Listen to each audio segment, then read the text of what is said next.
All right, folks. Welcome back. Yankees Unloaded. And Gary, the Yankees have won their 10th game out of 12 so far. This is they're tied for they're tied with four other Yankee teams. This is the fourth to go 10-2 to start the season in franchise history. Is it 98 Yanks? All of those teams, and I have to go back and check, but all of those teams went to the World Series. Really? All of them. Oh my. 1922 lost the World Series. 1949 won the World Series. 2003 lost the World Series. Interesting. Okay. Yep. And then 2024, who knows? I'll tell you this. I know that we always say that our goal is to win the World Series, but if this Yankees team made it to a World Series, we haven't even been part of it. That's how I look at it. If they got there, I feel like failure wouldn't be an option with the logo that is being represented here, the pinstripes. Right. How heavy. At the same time, I think our expectations can be tempered in a sense, to your point, haven't been there. So it's not to say I'm like going to be jumping for joy. And I mean, the Yankees are, they're actually America's team. Everyone talks about the Dallas Cow. The Yankees are America's team. Okay. That's just the way it is.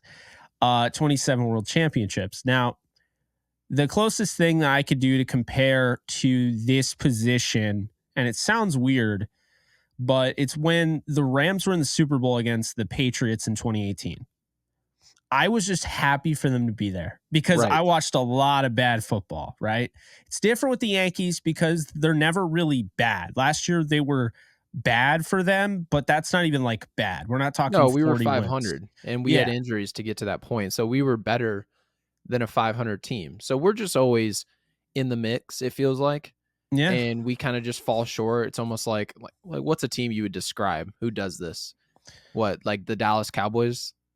Well, where they're just good and then they get to the playoffs and they have no shot. They haven't gotten to the NFC title since I've been born. So this is true. And of course, I'm not calling the Yankees the Dallas Cowboys, but I'll say this. If the Cowboys made a Super Bowl, if the Yankees made a World Series, we would all be so excited. Okay. Everyone would be excited. Yeah. But having said that, the second we get there, expectations change. That's just what it is. We're not going to be, oh, thank God we're here. We're playing the Dodgers. No, by the time we get there, expectations to win. So, I mean, that's all I got to say about it. Yeah. I don't know if honestly, the closest thing to the Yankees probably be the Niners. Okay. Because they've gotten to the Super Bowl though and lost recently. So right. I don't know. It's a tough one. It's tough to say, but you know, going back to my analogy though, I mean, the whole reason I bring it up is because when that happened, I was happy to be there, but I knew they would be back and they would win it. Like I said that on the day. I was like, regardless of what happens, I'm going to enjoy this and they will be back. I will be shocked if they never come back here. And I know they'll win the next one if they would lose this one. And they did. And with the Yankees, it's like if they got to a World Series this year, you have to imagine they would get to one soon after that, with Soto being one of their, building blocks there. Obviously, we're talking about April baseball, so we don't want to get way too far ahead of ourselves. That's really hard to do. It's very hard to do, especially we are a daily show, and I know not everybody is doing daily content on the Yankees. That means there's going to be a guaranteed 162 episodes, at least. There'll probably be more if we're being honest. Yeah. And it's going to come right around that trade deadline, have to imagine. But, Gary, today, first thing that stands out, you see 3-2, you see the win. It's not even Verdugo doing what he did, and we'll get into all that. To me, the first thing that stood out was Carlos Rodon was about as good, if not better, than what we expected. And that alone, because that's not just today, man. That's 3 starts in which Rodon has pitched well. He has had his moments in the other 2. There really wasn't a jam in this one. People will say, oh, bases loaded, he comes out.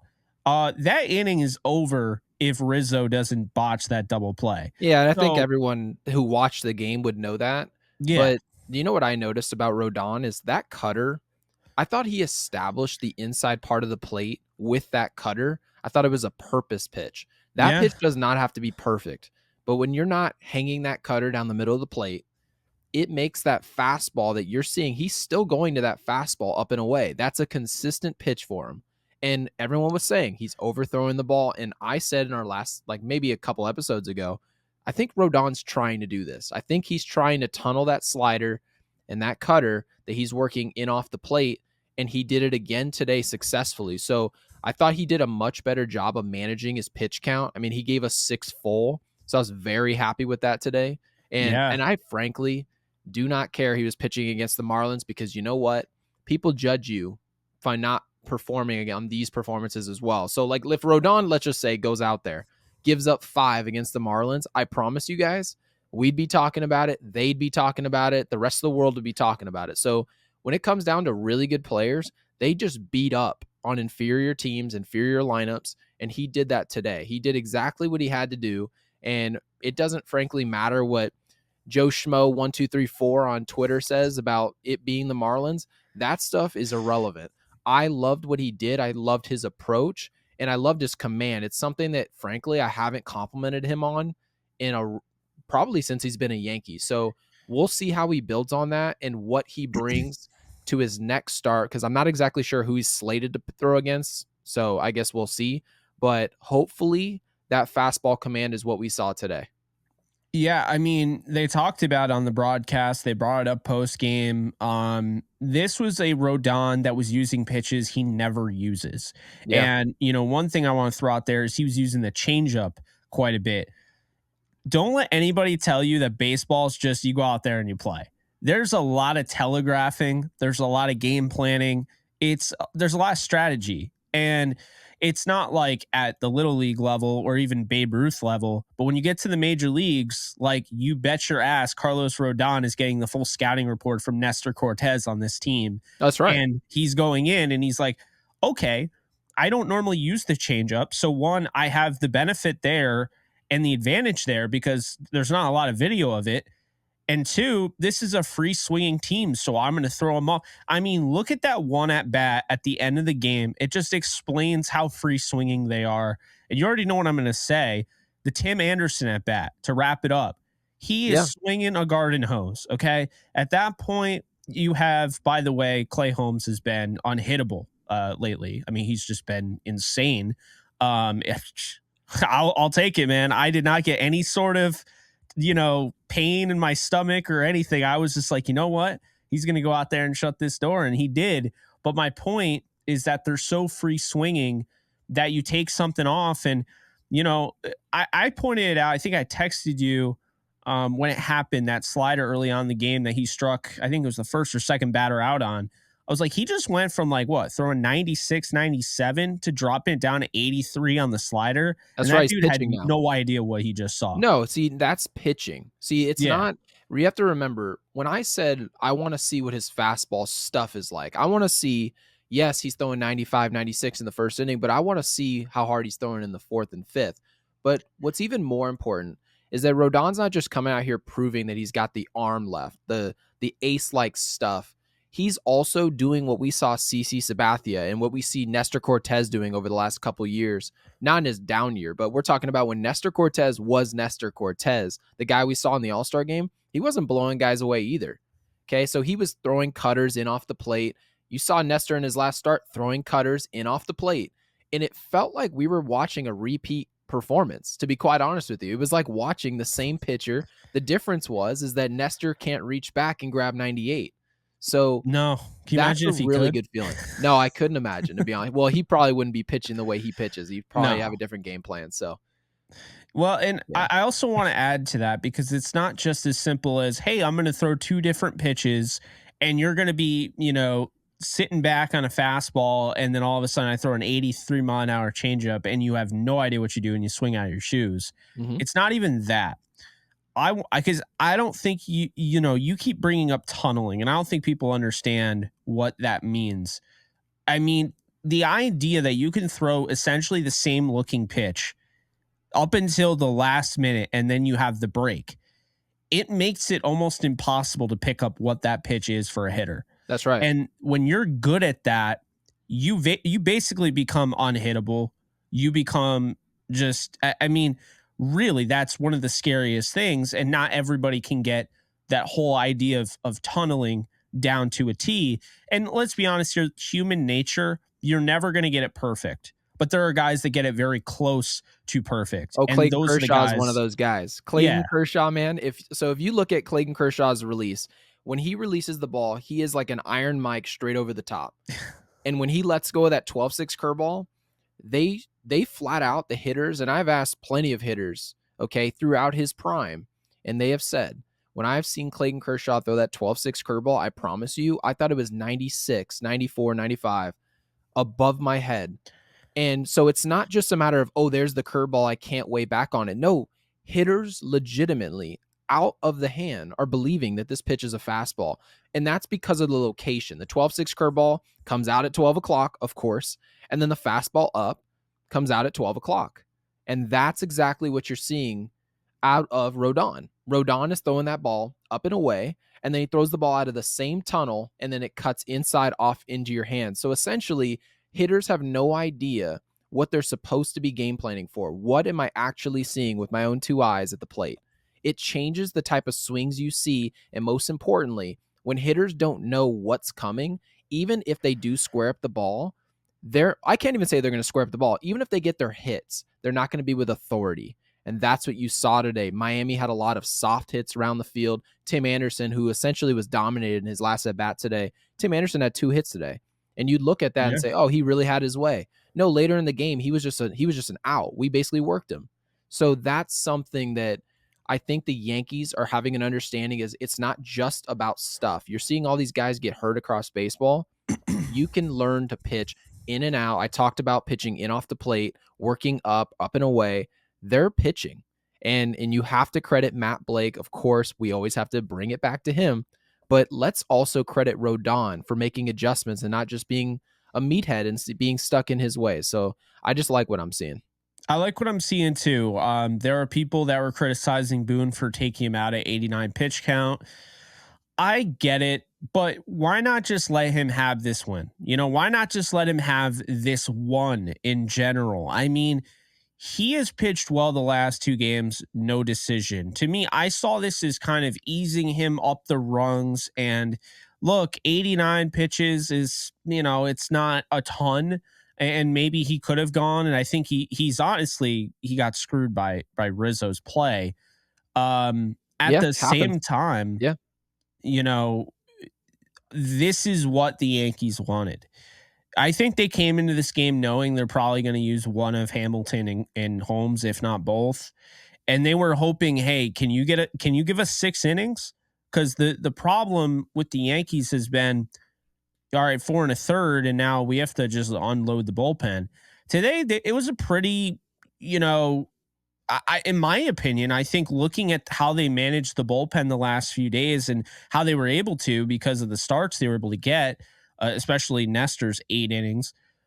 I think really this was probably the most fresh bullpen that we've seen all year.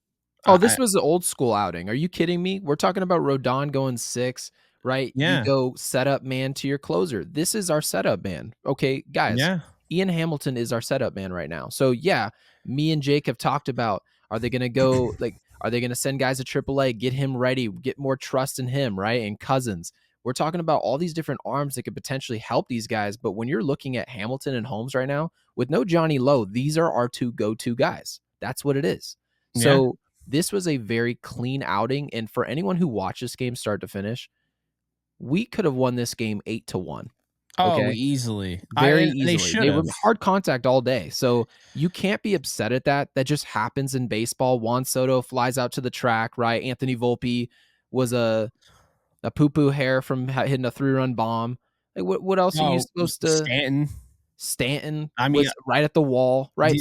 Did he pick it out of the it looked like it was like going to be wasn't in going the to go over crowd. the wall, but it absolutely, I mean, these are just rockets. Yeah. And sometimes that's just Hard the way contact. baseball goes over a consistent period of time. If we're hitting the ball like that, and it's not always going to go like that, but when you normally do, it's going to be a 10-2 game. So you have to be happy about the way the Yankees played. Yeah, it was a 3-2 game against the worst team in baseball, but the context is having watched the game and seeing how it was played, and I like the way the game was played today.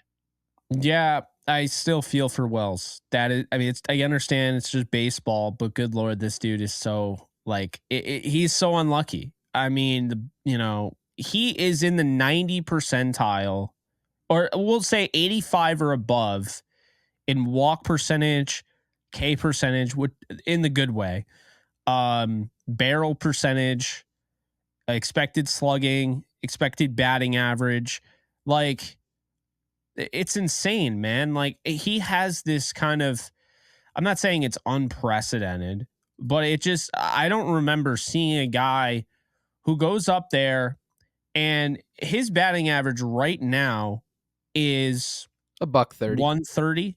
He Yeah, had 2 strikeouts, but all of his at bats have been like, really impressive. And I'm not just saying that because he's my guy. I'm gonna, defend him and he's a Yankee. Like I truly mean when he's hitting it out to the warning track, or he hits a liner up the middle, and of course there just happens to be a second baseman playing right behind second base. It's frustrating to watch because, and he's gonna crack through at some point soon. And when he does, that's now your ninth hitter. That's your eighth hitter, whenever. And Verdugo starting to come on like right after we posted that short. He has that home run today. perfect That was timing for that huge. short.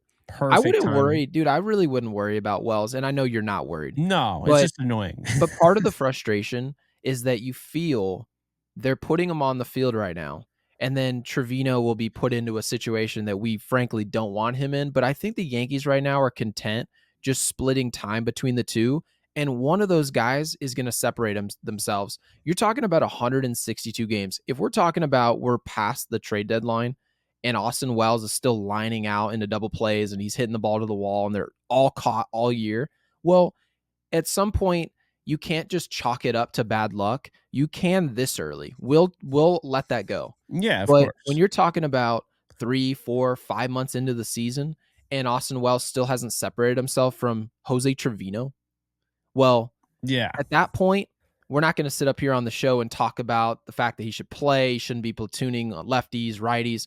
No, at that point, you need to have separated yourself. So I'm not worried about Wells. I think he's taken amazing at bats. Of course, he's not getting the result he wants, but he doesn't have a ton of competition behind the plate. It's essentially a designated catcher versus you, who's got a good glove and you're supposed to have a good bat, right? So over Yeah. the course of time, in my opinion, Austin Wells should separate himself, and I'm not worried about him. Yeah. And then Aaron Judge only had one at bat today because he walked 3 times. That's right. This man is just, he's something. Stanton hit some rockets and only got one hit, should have had a home run or Yeah. close to a home run. And then one where he just an atom ball, just completely right at him. Those are tough. Soto, he's Juan Soto. I don't know what else to say. I think it's really fair. This is a 3-2 ball game. It's fair to be a little bit critical of some things. They were 2 for 10 in runners in scoring position today, left 11 on base. Like this could have been a loss that they should have dominated. So I don't want to be negative, but I also don't want to like look over, oh, we won, it's all good. Like let's be fair here, okay? Torres went 0 for 5 in the leadoff spot. Volpe went 0 for 4, right? Volpe is still, he has a 444 on base percentage. And Torres is now 281, which is lower than Austin Wells, Verdugo, Volpe, Rizzo. We're getting there with Stanton, Judge, and Soto. I mean, after today, or earlier today, I don't know if you probably saw it. Boone basically said, he didn't say it the right way, I can tell you that, but he basically said that the future. Oh, the 10-year thing. That was so bad. He said basically the future is Volpe as leadoff hitter. That's his future. Yeah, he said in a decade we're planning on seeing Anthony Volpe. Well, at leadoff. Well, I bet you are. I love the comment. The first comment I saw was like, no, we're planning on seeing him in 3 hours. Well, I'm not waiting 10 years. I want to see him in 3 hours Right. at the top of the lineup.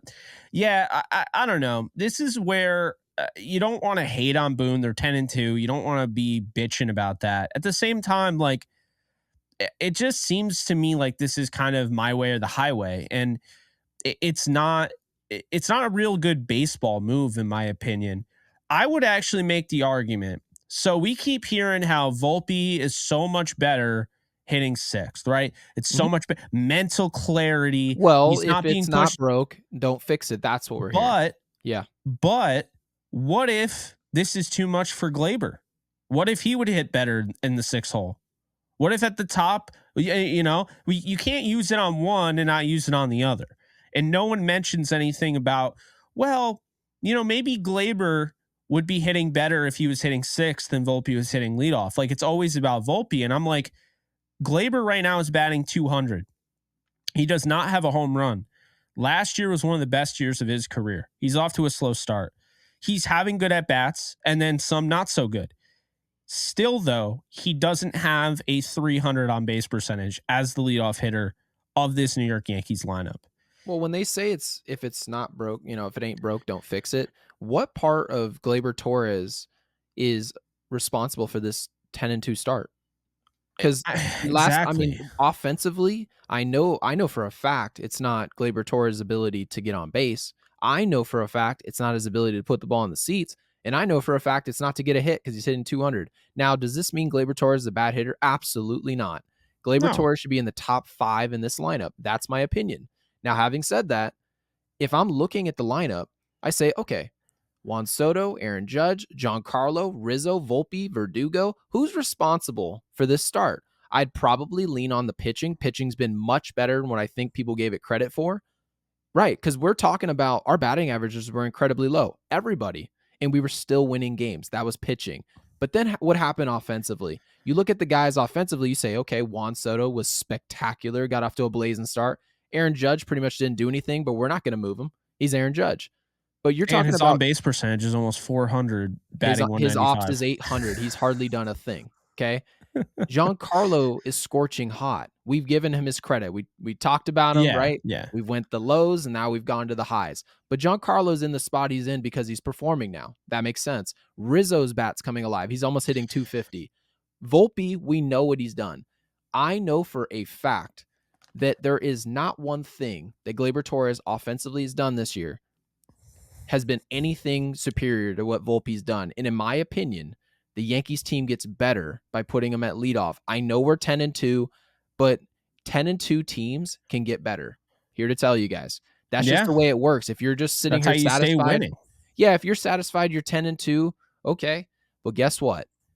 2 weeks from now, when you're talking about Volpe's hitting great, what happens if Giancarlo and Rizzo slow down again? And then you say, oh, we're losing games. Then what? You're going to wait. You're going to say, oh, don't hit the panic button. We want to keep the lineup the same then? No, we're not complaining. Okay. We want to make sure that this is a positive show and we're still 10-2. We're excited about that. But at the same time, there's ways for this team to get better. And that's the entire point of the conversation. We told you guys to be patient about Verdugo, and then look how that's looking, right? Yeah. But when it comes to Volpe, I just think his entire game plan right now offensively, and I thought he actually looked pretty good today, given being 0 for 4. He just missed a home run. And that's the thing that just kind of is a reminder for you guys, where we talk about, wow, Verdugo, he had such a great day, the other day where he hit a home run. He hit a home run today as well. So he hits a home run and, he walks, but he hits a home run, goes 1 for 3. We've seen Stanton have those 1 for 5 games, but he hits a home run, so no one cares. If Volpe hits that home run, no one cares. And it was an eyelash. Like, you could see the shadow on the foul pole. That's about as close as it gets. So yeah, he was close to 1. What I want to say is this, though, back to the 10-2 comment. People also forget, it wasn't that long ago. There was a winning streak in the MLB that was around 20 games. I mean, you can win 20 games in a row. It doesn't happen often, but you can. And this is a team that has shown you like they could go on a long streak here, but one thing to do, one thing that, could be done is before you get into that, figure out your leadoff spot. And if it means like you've already given these guys days off, like I wouldn't be surprised tomorrow if they keep Birdie in the lineup and they move Cabrera to second and they give Torres a day off. And if that's the case, how is Volpe not leading off at that point? That's actually a really good question. So here's the thing. Are they going to try to put a more veteran presence at leadoff in Verdugo? Because it seems like the Yankees don't necessarily give a rip that Gleyber Torres can't run, that he's not a speed guy. They do not care. If they don't care, okay. If they genuinely do not care about having any speed at the top of the lineup, because I'm here to tell you right now, if the leadoff hitter gets on base and he can run, when Juan Soto puts the ball in the gap, it's a run. Okay. So that's what I'm looking at. That's how I feel. And so, right. So it's how we feel, but I guess we're just going to see, it'll show their hand a lot. If Gleyber Torres is not in the lineup tomorrow or the next day, and you don't see Anthony Volpe, I guess we'll just put it to bed and we'll leave it alone, because if that's what it's going to be, then I guess we can just chalk it up to we've got this super 6-hitter in our lineup who's going to lead the league in hitting, apparently. We got this, I don't want to call him an egotistical maniac, but I mean, if Boone does say it, if Boone does that, I'm just going to say, I mean, it's a little bit going the whole route of like, again, my way or the highway, being a little hard headed. I mean, the fact he addressed it is something. The address we didn't like necessarily, but at least he addressed it. There were 7 hits today. You want to see more out of your leadoff hitter. It's really that simple. I will say he has 6 hits in the last 4 games. It's not awful. It's actually pretty solid. But at the same time, you can't have days at the dish where you're leading off, you're setting the table, you're getting the extra at bat. Once again, he gets 5, Soto gets 5. That's it. Like Judge got 4. So there was only 2 guys that had 5 at bats today. And one of those was the guy that went 0 for 5. So I guess my table setter, I just don't want him to go 0 for 5. And leadoff hitters will go 0 for 5 every now and then. But it just seems like Torres having an on-base percentage that's at 281. I think it's fair to be critical of that. Well, hold on, Jake. Who's our third best hitter on the team? Obviously, it's Juan Soto and Aaron Judge as the top 2, but who's our third best hitter in this team? I actually want to know in the comment section. So don't just sit there on your hands and watch this show. Thank you so much for being here. I need you guys to give me a real, genuine answer. Your thoughts. Who's our third best hitter? Jake, please tell me who our third best hitter is on this team. It's Anthony Volpe. So why would I would say Gleyber Torres is probably our 4th or 5th best hitter on the team. At 4th? At this point, Stanton might be better right now. Right. Yeah. Right this second. But of course, I do understand using some context from last year and using that as a way. I'd probably say Gleyber Torres is better than Giancarlo. But why not flip Gleyber Torres and Volpe? Like that's what I don't understand. Why not just flip them? Put Torres at 6, put Volpe in the leadoff. Torres can do his damage at the bottom of the lineup. This is a lot of pressure to put on Gleyber, to be fair. I mean, he's not really a leadoff hitter, and it's been established. Volpe he's just 22. Yeah, no, Gleyber Torres is just a good hitter, and good hitters hit 4th and 5th. I mean, that makes a lot of sense. Though they have an ability to drive runs in. Gleyber Torres is an excellent hitter. He was excellent last year. Okay, but Anthony Volpe, like we're talking about one of the best hitters in the American League as of now, and it would be a great time to throw him into bigger and larger responsibility while he's got the hot bat, as opposed to waiting for something else to happen. So I'm just saying, if our third best hitter is hitting 6th, I feel like I'm in the right to ask the question is when does that transition happen? And it can't be 2034. Yeah, no, that's, oh, good God. So yeah, when he's 32, you get what you want. It's like, and that's not what he was saying, of course. No, I know. He was essentially saying that hey, 10 years from now, he will be hitting leadoff. It's like, okay, well, you very clearly know you didn't answer our question there. Yeah, well, that's Boone. That's the Boone special. But Boone has managed a very good, roster this He year. has, so credit to him. So can't hate on him here too much. Would like the errors to go away. I mean, I don't like these 2 errors in the third column there. And it's been a little bit of a concern because when you play better teams that aren't the Miami Marlins, that's going to actually come back to really bite you. And it still almost came back to bite him. So I don't know. I think that the error that Rizzo had is once again why I believe that, and I'm not like done with Rizzo or anything. He's hitting 244. If he were to finish that way, I think we'd all sign up for that. With that said, Rizzo is not as good of a fielder as he was 2 years ago. I think that's very clear. He doesn't look as good. And so this is why I've always said, like, when people are like, well, what are you going to do? Like, Judge needs to be in center field. Like, no, I'm putting Judge, who basically the most important thing about him is his bat.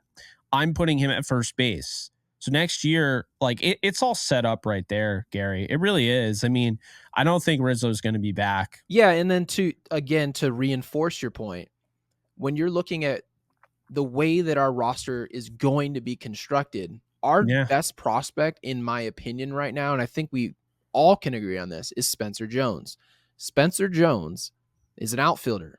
He can play center, he can play right, he can play left. But based on his build, I'd say he's probably a corner outfielder. So having said that, if that's the case, you can essentially assume Jason Dominguez, Juan Soto, Spencer Jones are in your outfield. Well, that leaves a DH and a first baseman. I can either have Aaron Judge DHing all the time, or I could have him playing first base. And we've seen as Yankees fans, the last thing you really want is someone who has to DH all the time, right? Yeah. So we want that flexibility, which is partially why Jake's saying to play first base. Now, there's a lot of people who said, well, why would you get rid of Aaron Judge's Gold Glove defense? It's not that. It's not that we want to get rid of it. It's that we want to see him at the plate more than I want to see him in the field. That's the point. So based on what we have on the horizon offensively and defensively in this organization, I think it makes a lot of sense to, at the very least, start having conversation about moving Aaron Judge into the infield to help bridge the gap health-wise for this team. And they're going to have a really tough decision to make, because if Stanton continues to hit like this, I wasn't accounting for this. Of course not. So Jason Dominguez comes back. You're not going to bench Verdugo. You're not going to bench, Soto, Judge. I think they do bench Verdugo, to be quite honest with you. I actually do. Yes. And that obviously can be viewed as unfair. You can see it as a surplus, or you can call it which I could see them benching Rizzo. If Stanton is not hitting well, then I think that's an easy, okay, he's every other day. But I could see them going right to Judge at first. Like, I could see them doing that this year. I don't see them having the cojones to do it. I really don't. I just think that they view Rizzo, and maybe rightfully so, they see Rizzo as the full-time first baseman until contractually he no longer is. And maybe that's not the right move. But Verdugo's the type of guy where he doesn't have crazy power. Like, he's not a can't miss bat. He's someone we expected to hit 275 this year, hit maybe 15, 16 homers. So I think the ceiling is low enough on Verdugo offensively where they'd say, yeah, Jason Dominguez is such an upgrade over him offensively. We'll just go ahead and do it. Or Jason Dominguez really struggles out of the gate, and the injury, because I mean, that's also fair. He's coming off Tommy John. That's not necessarily a guarantee to come back and be as effective. So, I mean, that's definitely fair. And I think Dominguez, when he comes back, is only a DH, to be honest with you. I think agree. he'll be a fielder next year, probably. And maybe at times he'll be a fielder this year, but I think they want to take it easy on him. So maybe it won't even be a big issue. I mean, there's that. There's also DJ LeMahieu coming back. Peraza's not out for the year, it sounds like. So there's a lot of, it just makes the Yankees better, to be honest with you. That's all I'm really saying, is that the Yankees are going to be a better ball club when Cole is back and Jason is back and Peraza is back and DJ is back, because regardless of how I feel about DJ LeMahieu, in that, he's getting up there in age and he's had issues with injuries.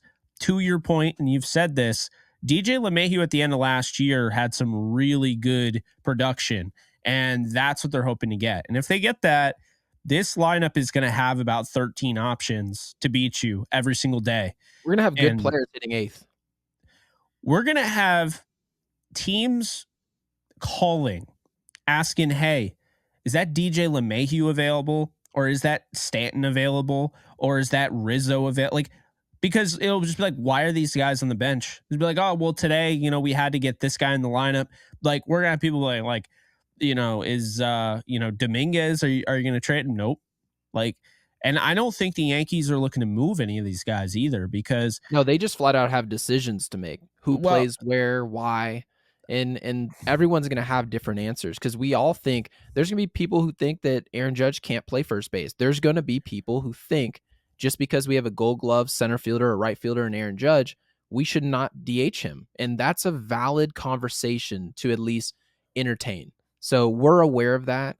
And we're just simply introducing this conversation because we're going to need answers to these questions pretty soon. This is the fun stuff, man. This is what you hope for. If we're talking about stuff like this, it means that we are getting ahead of ourselves, but we're getting ahead of ourselves in a good way, like things to be excited about. The fact that we can even have the conversation of, wow. I mean, can you imagine like that right now, thinking, imagine a world where you have to bench Verdugo because there's a better option. I mean, we love Verdugo right now and what he's able to do as, just a fielder and everything. So, I feel like we're in a really good spot. Obviously as, creators of this show and the Yankees in general, I mean, it's been a fun season early on, and, we're growing this channel and, obviously with the help of you guys. So keep the comments rolling. We're responding to all of them that we can.